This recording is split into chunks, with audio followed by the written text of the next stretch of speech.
찰스 블론딘이라고 하는 프랑스 출신의 고개사가 있습니다. 이 사람이 유명해진 계기가 있는데 1859년 나이가라 폭포 협곡을 외줄로 건너면서 사람들에게 알려진 고개사입니다.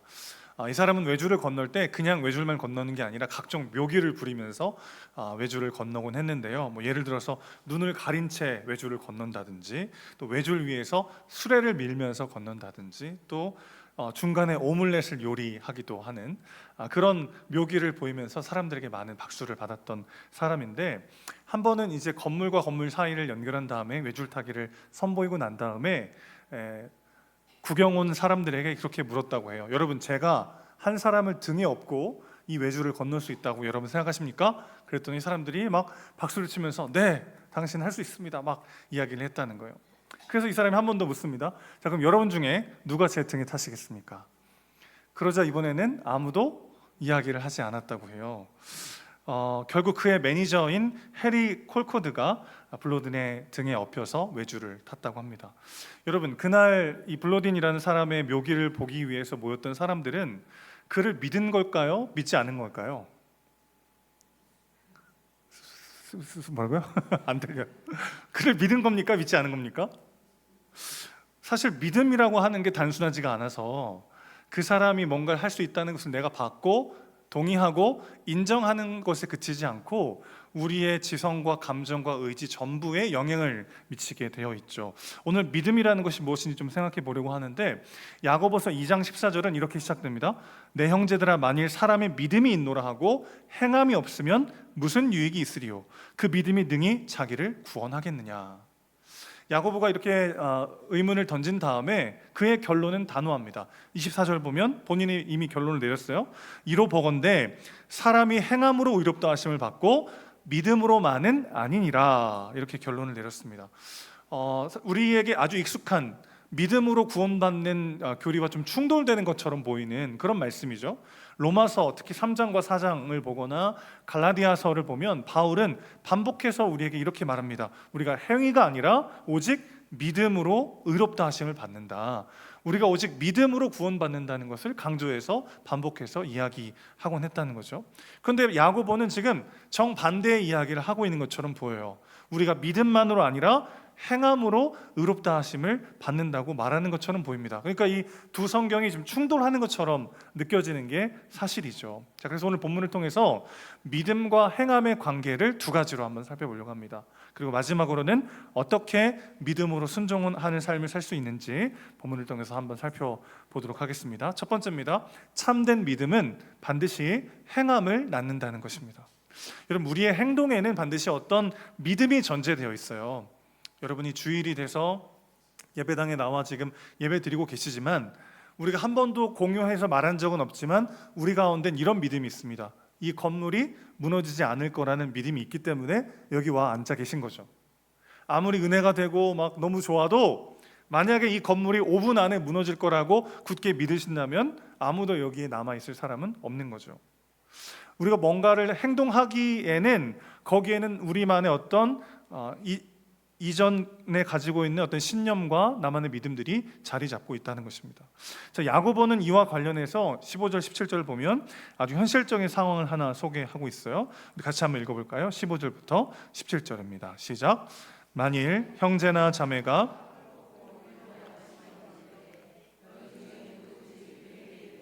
평안히 가라, 덥게 하라, 배부르게 하라 하며 그 몸에 쓸 것을 주지 아니하면 무슨 유익이 있으리요?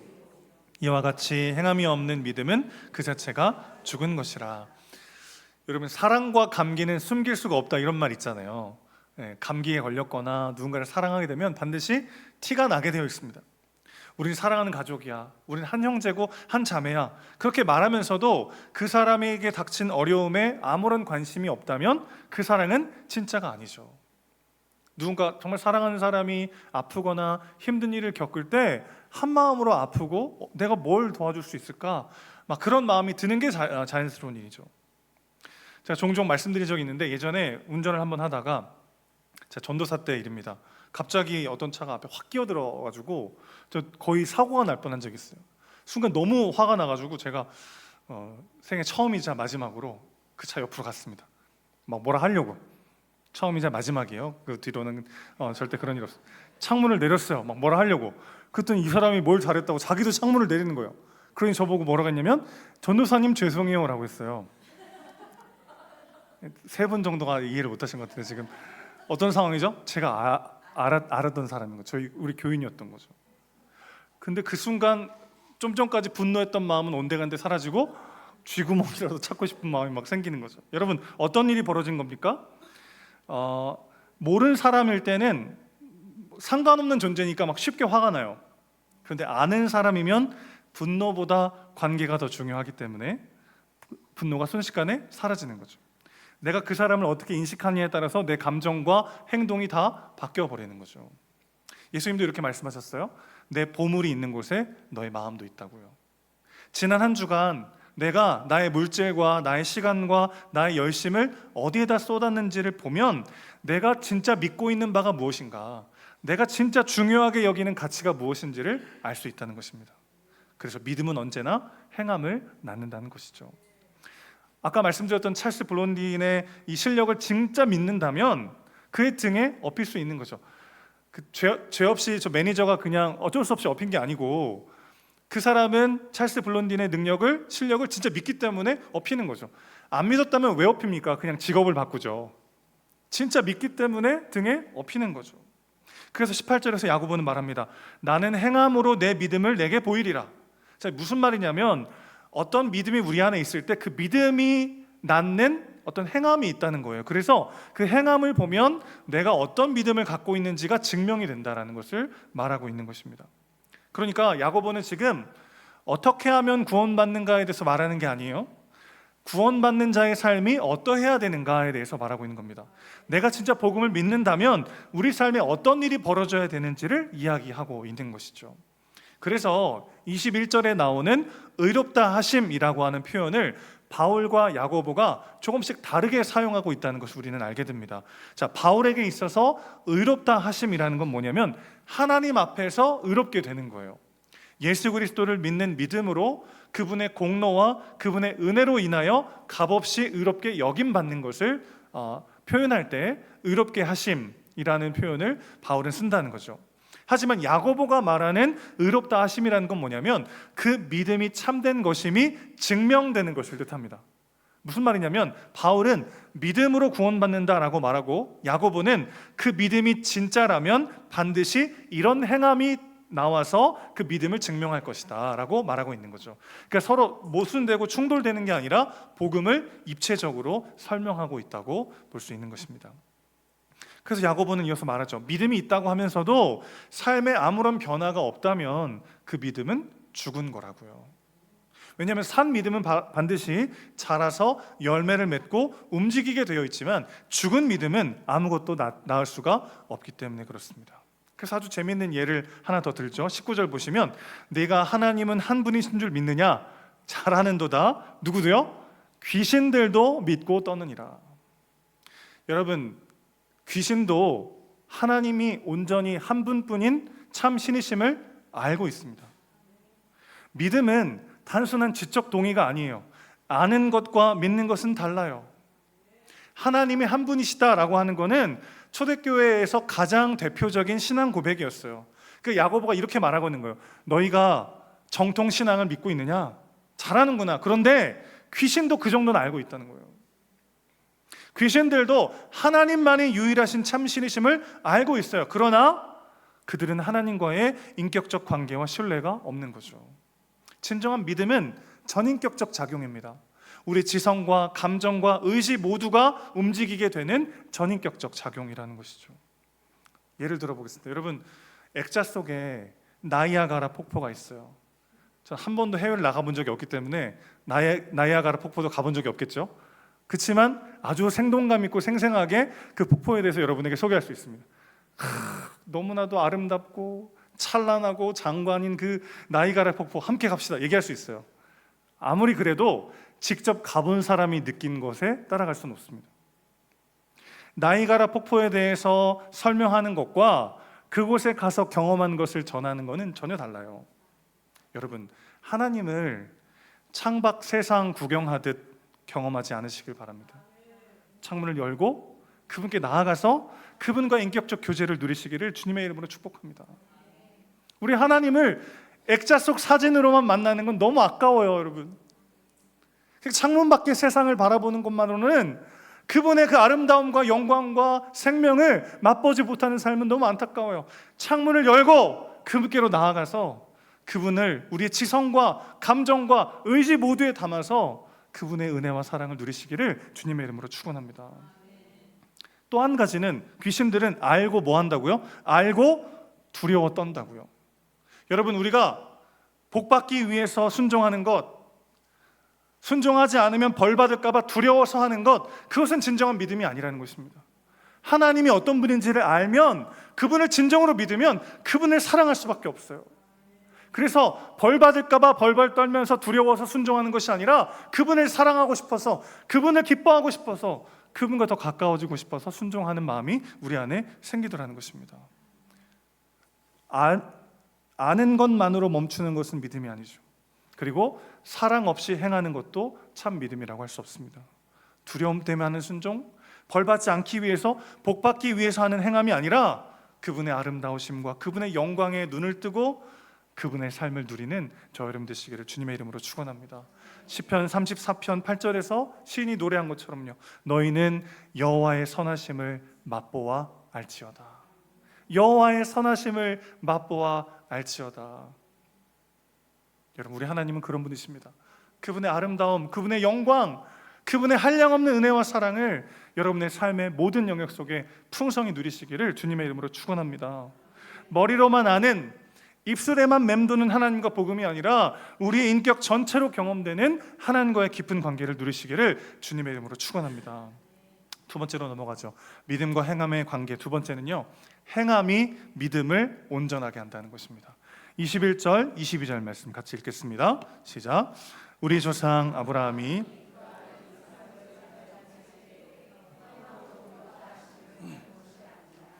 내가 보거니와 믿음이 그의 행함과 함께 일하고 행함으로 믿음이 온전하게 되었느니라. 믿음이 행함을 낳습니다. 그리고 행함은 믿음을 온전하게 합니다. 우리가 믿는 바가 우리의 행동을 결정하는 것처럼 우리의 행함이 우리의 믿음에 영향을 미친다는 거죠. 그럼 이건 심리학에서도 이런 믿음과 행함의 메커니즘을 소개하는 이론이 있더라고요. 바로 인지부조화라고 하는 이론인데, 이 이론을 처음 만든 사람은 레온 페스팅거라는 심리학자입니다. 이 사람에 의하면 인간에게는 자기 생각과 감정과 행동이 서로 일치되기를 바라는 성향이 있다는 거예요. 그런데 이것들이 서로 어긋나면 우리 마음속에서 불편함과 긴장을 느끼게 되어 있다는 겁니다. 예를 들면 이런 거예요. 스스로를 정직한 사람이라고 믿는 사람이 어쩌다가 거짓말을 하게 됐어요. 그럴 수 있잖아요. 그때 그 마음속에 이런 갈등이 생긴다는 거예요. 난 정직한 사람인데 왜 거짓말을 했지? 이렇게 마음속에 불편한 긴장이 생기는 걸 인지부조화라고 부릅니다. 그럼 이 사람은 이 불편함을 해결하려고 한다는 거예요. 어떻게 해결하려고 하냐면 자기 믿음을 바꾸거나 자기 행동을 정당화하는 거죠. 그 중에서 특히 행동이 먼저 일어난 경우에는 사람은 그 행동과 자신의 믿음을 일치시키기 위해서 믿음을 바꾸는 경우가 있다는 거예요. 이걸 아주 명확하게 보여주는 유명한 실험을 그가 하나 합니다. 바로 1달러 실험이라고 불리는 실험인데요. 1959년 페스팅거는 한 실험을 했는데 사람들을 모집했어요. 그래가지고 아주 지루하고 의미 없는 과제를 1시간 동안 시킵니다. 다 끝난 다음에 다시 불러가지고 잠시 후에 다른 참가자들이 올 건데 그 사람들한테 방금 한 거 진짜 재밌었다고 얘기 좀 해주세요. 이러고 이제 보냈어요. 그러고 난 다음에 실험이 끝나고 불러가지고 그 사람들에게 어떤 사람한테는 1달러를 주고 어떤 사람한테는 20달러를 줬다고 합니다. 실험이 다 끝나고 난 다음에 그 사람들을 다시 불렀어요. 그리고 다시 묻습니다. 솔직히 말해서 아까 그 과제 어땠어요?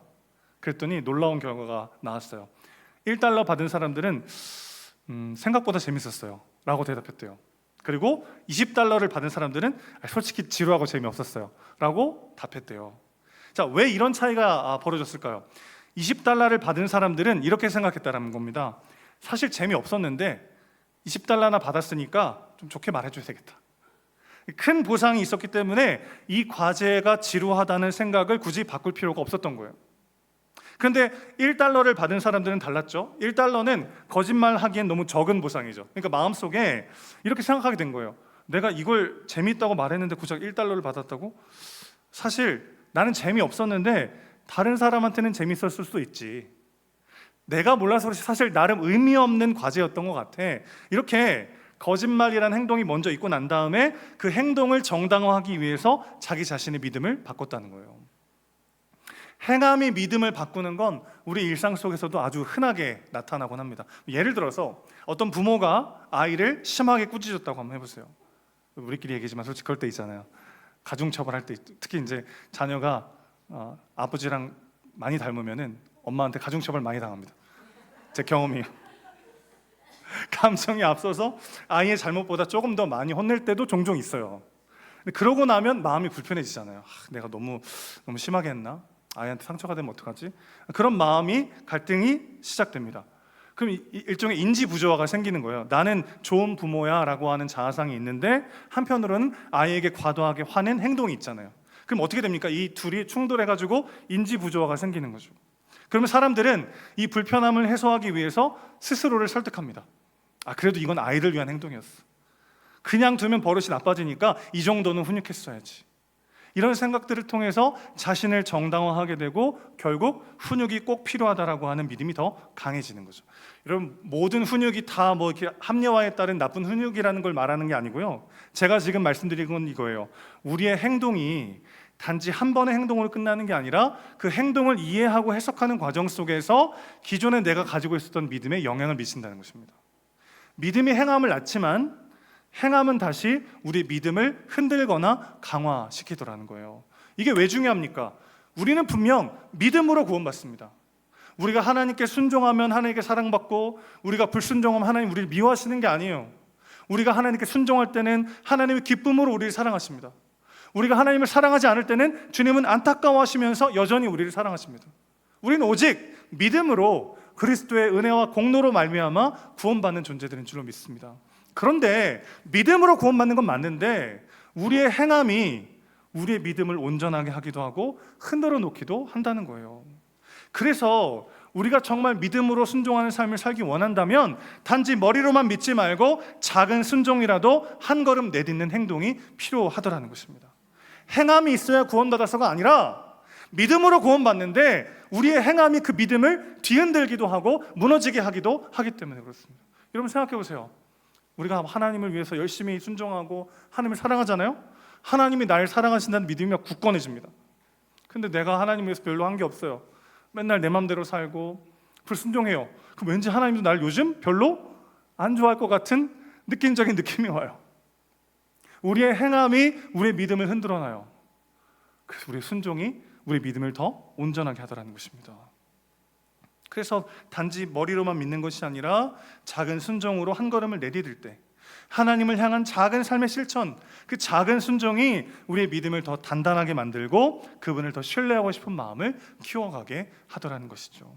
아브라함에게 벌어진 일도 딱 이와 같았습니다. 오늘 본문에서 야고보가 아브라함과 라합의 이야기를 예로 드는데 우리 창세기 22장 10절부터 12절 말씀을 한번 보겠습니다. 여러분 읽으실 때 이 두 가지를 한번 생각해 보세요. 첫 번째, 하나님이 아브라함을 언제 멈추시는가? 어떤 순간 아브라함을 멈추게 하시는가? 두 번째는 하나님이 이 모든 시간들을 어떻게 평가하시는가? 이 두 가지를 염두에 두시고 창세기 22장 10절부터 12절 한번 읽어보겠습니다. 시작. 손을 내밀어 칼을 잡고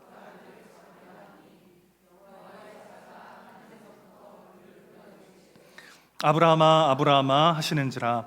아브라함이 이르되 내가 여기 있나이다 하매 사자가 이르시되 그 아이에게 내 손을 대지 말라. 그에게 아무 일도 하지 말라. 내가 네 아들 내 독자까지도 내게 아끼지 아니하였으니 내가 이제야 내가 하나님을 경외하는 줄을 아노라. 자, 여러분, 하나님이 아브라함을 언제 멈추시죠? 언제요? 다 묶어가지고 번제단 위에 올려서 찌르려고 하는 그 순간까지 기다리셨다가 아브라함아 아브라함아 멈춰라. 그 어떤 순간이에요?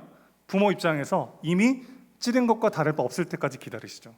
이미 행동한 것과 다를 바 없을 때까지 기다리셨다가 멈추십니다.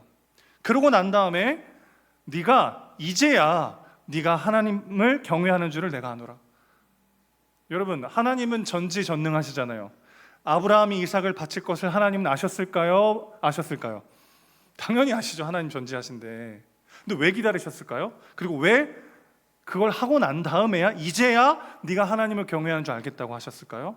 그의 행함이 그의 믿음을 온전하게 하기 때문이죠. 믿음이 행함을 낳고 행함이 믿음을 더 깊게 만드는 것, 이것이 하나님이 우리 안에 일하시는 방식이에요. 그냥 입술로만이 아니라 자기 아들을 산채로 묶어서 번제단 위에 올려놓고 그를 찔러 하나님께 바치려고 하는 그 순간 아브라함의 마음속에는 하나님만이 내 삶의 진정한 존재의 중심을 차지하셔야 된다는 완전한 믿음이 생기는 거죠. 그것이 이삭을 제대로 건강하게 사랑할 수 있는 그의 삶의 중심을 잡아주는 거죠. 작은 순종 하나, 나의 믿음과 일치하는 아주 작은 실천 하나가 우리의 믿음을 온전하게 하더라는 것입니다. 예배에 참석하고 기도를 쉬지 않고 말씀을 묵상하며 작은 나눔을 실천하는 그 하루하루, 그 한 번 한 번의 순종이 그 사람의 마음속에 있는 믿음을 온전하게 하는데 사용되더라는 것이죠. 믿음은 머리로만 만들어지지 않습니다. 믿음은 손과 발로도 만들어집니다. 그래서 예수님께서는 단지 믿어라 말씀하지 않으시고 나를 따르라고 부르신 이유가 여기 있는지도 모르겠어요. 먼저 순종할 때 마음에 믿음이 새겨집니다. 믿음으로 먼저 한 발 내디딜 때 하나님이 길을 내시는 줄로 믿습니다. 마지막 세 번째입니다. 그럼 어떻게 믿음으로 순종하는 삶을 살 수 있을까요? 우리 26절 말씀 같이 한번 읽어보겠습니다. 26절입니다. 시작.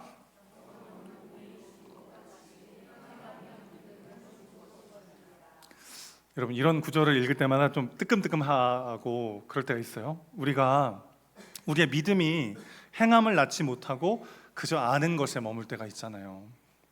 순종이 믿음을 온전하게 하는 것을 경험하기보다는 우리의 불순종이 우리의 믿음을 뒤흔들 때가 더 많이 있습니다. 우리 어떻게 믿음으로 순종하는 삶을 살 수 있을까요? 14절로 다시 돌아가 보겠습니다. 내 형제들아, 만일 사람이 믿음이 있노라 하고 행함이 없으면 무슨 유익이 있으리요? 그 믿음이 능히 자기를 구원하겠느냐? 여러분, 우리는 분명 하나님을 믿지만 여전히 삶의 문제 앞에 구원을 경험하지 못할 때가 있어요. 여기서 말하는 구원은 단순히 죽어서 천국 가는 게 아니고 삶 속에서 하나님이 주시는 자유와 기쁨과 능력을 누리는 걸 말합니다. 내가 매여 있었던, 나를 염려하게 하고 근심하게 하고 걱정하게 하고 미움과 원망으로 가득하게 했던 그 문제 속에 하나님이 개입하셔서 우리를 구원하시는 그 구원을 누리지 못하는 영역이 우리 안에 있다란 말이죠. 삶 속에서 여전히 건강과 인정과 관계와 안정과 통제 같은 그런 어떤 것들에 내 마음이 묶여서 살아가고 있다면 우리는 이미 우리 가운데 시작된 구원의 자유를 아직 누리지 못하고 있다는 것입니다. 그래서 진정으로 믿음으로 살아가기 위해서는 제일 먼저 우리의 소망 없음과 여전히 죄로 묶여있는 나의 모습을 자각하고 인정해야 한다는 것입니다. 여러분, 여전히 우리 가운데 불안과 염려가 몰려올 때가 있잖아요.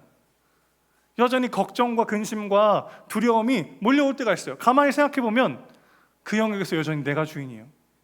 내가 책임져야 될 것 같고, 내가 원하는 때에 내가 원하는 방법으로 무언가가 이루어져야만 내 삶이 제대로 갈 것 같은 믿음이 강할수록 우리는 염려하고 두려워하고 미워하고 불평하고 원망하게 되는 거죠. 거기에도 구원이 필요하다는 것입니다. 주님, 구원이 필요한 죄인이오니 나에게 은혜를 주십시오. 그 고백이 있어야 한다는 것이죠. 또 한 가지는 그런 우리를 다 아시면서도 하나님께서 우리를 사랑하시고 구원하신다는 것이죠. 참 믿음은 이 두 가지를 인정하는 데서 시작됩니다. 나의 소망 없음과 그럼에도 불구하고 그분이 우리를 구원하시고 우리를 사랑하신다는 믿음으로 우리는 한 걸음 나아갈 수 있게 되는 거죠. 아브라함과 라합의 예가 바로 이와 같습니다. 아브라함과 라합은 어떻게 믿음으로 행할 수 있었을까요? 여러분, 독자 아들을 번제로 바치는 일 쉽습니까? 어렵습니까? 불가능합니다. 자기가 가지고 있던 삶을 다 송두리째 걸어서 적국의 정탐꾼에게 소식을 전해주고 그들을 숨겨주는 일, 어려운 일이죠. 그런데 그들은 어떻게 믿음으로 순종할 수 있었을까요? 자신의 죄인됨을 알고 하나님이 행하실 구원을 알았기 때문에 그들은 한 걸음 내디딜 수 있었다는 것입니다. 하나씩 살펴보죠. 하나님이 아브라함에게 이렇게 말씀하셨어요. 네 사랑하는 독자 이삭을 번제로 바치라. 여러분, 만약에 하나님이 아브라함에게 네 아내 사라를 바치라 그랬다면 아브라함이 뭐라 했을까요? 그쵸, 하나님, 아들보단 부인이죠. 알겠습니다, 아멘, 그랬을까요? 아브라함은 절대 사라를 바치지 않았을 거예요. 하나님은 인신제사를 받으시는 분이 아니라는 것을 그는 분명 알았기 때문이죠. 그리고 당장 지금 들어가서 이삭을 당장 죽여라고 해도 마찬가지 이유로 아브라함은 순종하지 않았을 거예요. 하나님 뭐라고 말씀하시냐면 네가 사랑하는 네 독자 이삭을 번제로 바치라 말씀하십니다. 번제는 죄를 지은 인간이 회개하며 하나님과의 관계를 회복하기 위해서 드리는 제사예요. 그러니까 지금 하나님은 아브라함의 죄를 콕 집어서 말씀하신 거죠. 네 독자 이삭, 네가 사랑하는 그가 너의 존재의 중심을 차지하고 있지 않느냐. 하나님보다 이삭이 더 중요하고 하나님보다 이삭을 더 의지하고 하나님보다 이삭이 더 소중하지 않느냐. 그러니 회개해라 라고 하나님은 말씀하신 거죠. 그랬기 때문에 아브라함은 한 걸음 움직일 수 있었어요. 근데 만약에 자기가 죄인임을 인정하고 자각만 하고 끝났다면 아브라함은 그 자리에서 그냥 무너졌을 거예요. 하나님 잘못했습니다. 차라리 이삭 말고 저를 죽여주십시오. 그러지 않았겠습니까? 그런데 아브라함은 하나님께서 이삭을 통해 하나님의 약속을 이루실 것을 분명 믿었습니다.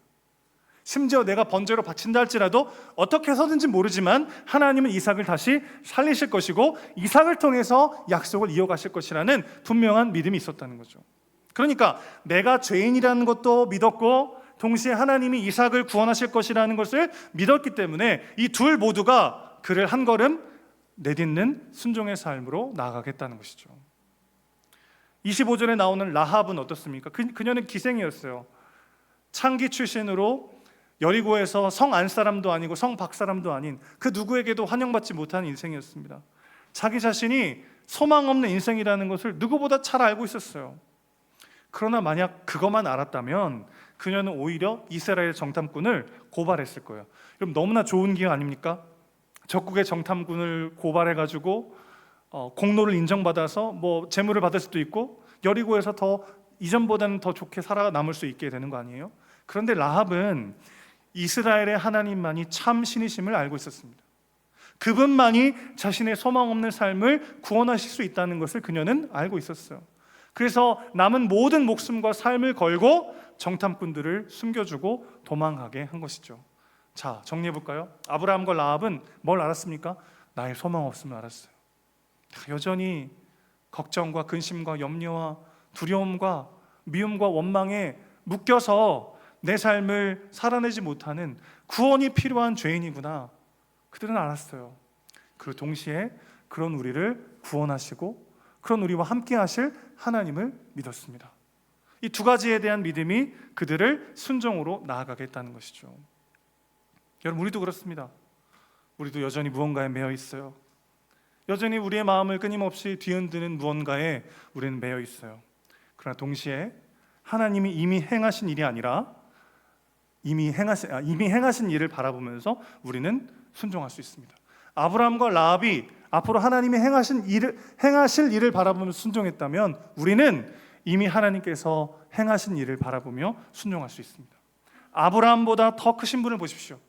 하나님 아버지도 아브라함처럼 산에 오르신 적이 있어요. 그리고 자신의 아들을 바치십니다. 아브라함의 아들은 그날 죽지 않았지만 하나님의 아들은 골고다 언덕에서 희생제물로 죽임당하셨습니다. 아브라함이 독자 이삭을 바치려 했을 때 하나님은 그에게 말씀하셨어요. 내가 이제야 네가 나를 사랑하는 줄 알겠다. 십자가에 자기 아들을 다루신 그분을 바라볼 때 우리도 이렇게 고백할 수 있습니다. 주님, 제가 이제야 주님이 저를 사랑하신 줄 알겠습니다. 주께서 사랑하시는 독자 그 아들을 나를 위해 아끼지 않으셨으니 주께서 무엇을 아끼시겠습니까?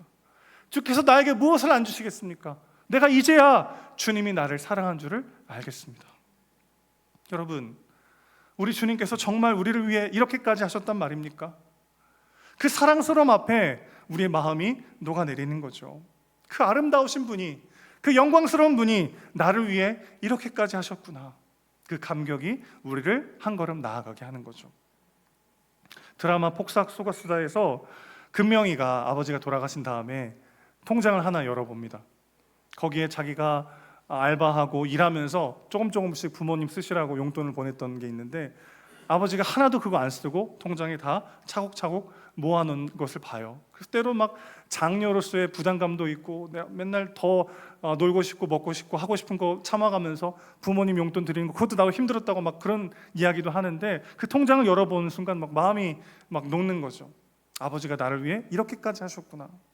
여러분, 이토록 아름다우신 분이 우리를 위하여 자신의 전부를 내어주십니다. 그러니 우리가 어떻게 그분을 외면할 수 있겠어요? 참된 믿음은 그저 내가 착한 삶을 살아야겠다는 결심을 만들어내지 않습니다. 그분이 나를 위해 하신 일을 기억하면서 그분을 기쁘시게 하고 싶은 열망이 우리 안에 자라나게 하는 거죠. 그리스도를 보십시오. 그분께서 이렇게까지 우리를 사랑하셨습니다. 자신의 전부를 우리에게 내어주시며 우리를 자신의 은혜 안에, 자신의 능력 안에 품어주셨습니다. 그분이 나를 위해 하신 일을 기억하며 그분을 기쁘시게 하고 싶은 소원이 자라나는 것, 그것이 진정한 믿음의 삶인 것이죠. 하나님의 사랑스러우심을 갈망하고 그분과의 인격적 관계를 소망하는 믿음, 그것이야말로 오늘 우리를 움직이게 하는 동력이 되더라는 것입니다. 우리 삶을 돌아볼 때 나 스스로가 너무 한심하게 느껴질 때가 있잖아요. 혹은 갑작스럽게 찾아온 삶의 고난과 문제 앞에 마음이 흔들리고 무너질 때가 있습니다. 그럴 때 그리스도의 아름다움을 보는 거죠. 그분이 이렇게까지 나를 사랑하시고 나와 함께 하셨던 그분이 오늘 그 문제에도 주인 되실 것입니다. 오늘 그 상황 가운데서도 우리를 구원하시는 구원자가 되실 것입니다. 그분의 아름다움을 보십시오. 그분의 사랑을 보십시오. 그분의 넘치는 사랑을 누리며 그 은혜와 사랑을 우리의 전인격적으로 경험하게 해달라고 구하십시오.